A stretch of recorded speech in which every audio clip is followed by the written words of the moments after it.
foveal thickness, not as good with PRN therapy. Does fluid matter? A little bitty cyst. And so I showed this at the Macular Society in 2010. The PURE was a trial where we gave Lucentis 3 doses and then every 3 months. And as you see, it doesn't work. The patient vision gains, but you lose it all by 1 year and lose it more by 2 years. And so we're trying to figure out which patients didn't do well. And my thought was it has to be the patients that had recurrent fluid.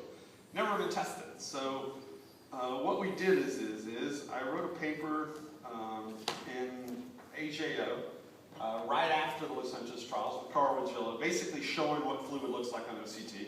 Cyst in the retina, fluid under the retina, fluid under the RPE, and diffuse edema.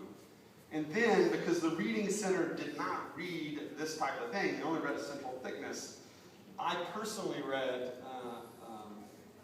1,600 OCTs in a mass fashion to see what types of fluid were there.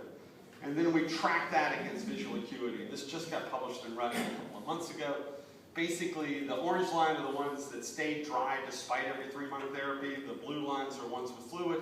This is month 5 statistically significant. This is month 8. This is the first paper to show that the OCT matters, that fluid in the retina is bad for you. If you want to get better visual acuity, you need to keep it dry. So then we wanted to look at it in Harbor, because it's another trial with PRN therapy, which some patients got undertreated. Harbor, CAT, and VIEW all look at fluid different ways. I'm not going to, whether you care about sub-RPE fluid, etc.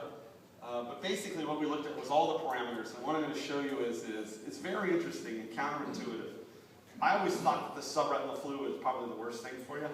It turns out the only statistical things are cysts in the retina, not the subretinal fluid. And so cysts seem to matter more than subretinal fluid. And here are just a million shots showing you that. All the statistically significant, almost at every reading, cysts matter, but subretinal fluid doesn't. And what it goes to show you most often is that retina doctors are always wrong. You see steroids, you give a shot, we keep giving it forever, it's got to work. We do a randomized trial and it doesn't work. A lot of times we blow off little cysts. We always treat subretinal fluid. Probably the cysts are more important for short-term visual acuity.